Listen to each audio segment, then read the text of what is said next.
Happy New Year again. Maybe you just tell me to calm down or put on a nicer shirt or something. I just want to finish with the discussion questions. This is part two of that thing. But I think these are great. Like, they're questions you could just think about generally with regard to things like, people working for minimum wage, people working, all the different jobs that she looked up, sort of went undercover in, maid in a hotel, a waitress in a diner, um, cleaning houses. She did a bunch of different jobs that are low wage or jobs that are what we call the sector called the working poor, or minimum wage. Okay, these are still continuing with the questions. I think these are really good to start the new year with. I like it. I like the whole way this is organized. Okay. Um, the type of workers in this book receive almost no benefits, no overtime pay, no retirement funds, and no health insurance. Do you think an increase in salary would redress the lack of benefits, or is that a completely separate issue? Right, and it was like right, we have to raise, for example, the minimum wage, but those jobs there are no benefits, no retirement, no health care, these kind of things. Shit, well, so are these separate issues? Or would raising the salary change that much about issue? Or is there no whole other issue about the fact that there's no retirement, there's no long term plan for such a job, everything else is missing too? Does raising the salary sort of solve it, or make it more urgent that the salary be raised when you consider all the other things that aren't taking place? Many of right. Many of those who were Aaron Reich's colleagues in these jobs relied heavily on family for housing and help with child care, sharing appliances, dividing up cooking, shopping, and cleaning. Do you think that this situation, or do you think Americans make excessive demands on the family unit rather than calling for political change or government help to those in need? In other words, by the government taking no action or no economic policy changes that would change the situation for low wage workers. Is it okay that what's happening is they're just having to find solutions that involve relying on family who may not be able to help, but or a lot different things in way in which people are having to make excessive demands on their family or elderly parents or something as a result of the fact that you really can't live on these salaries.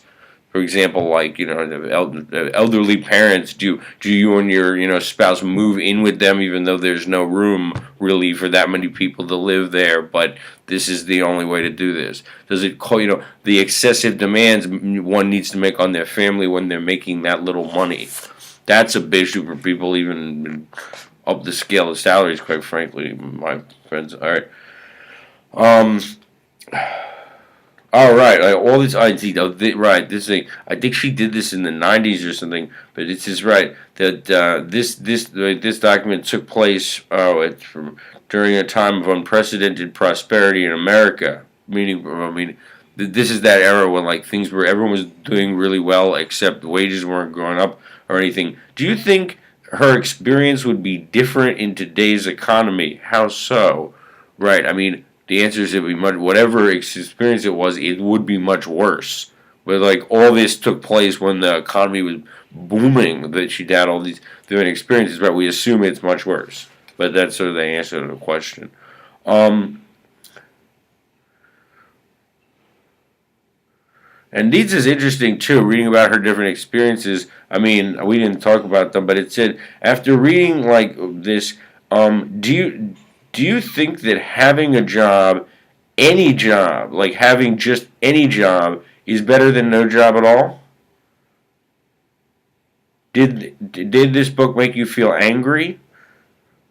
Right, right. It's when the subtext, we talked about this, is people who are just they could make more living, a person could actually feed themselves better on unemployment than the jobs that are available. But a lot of people could ask this, like, if you're making that little, like, would it just be better to just move in with your family and like stop working altogether, or just live on government assistance? I mean, is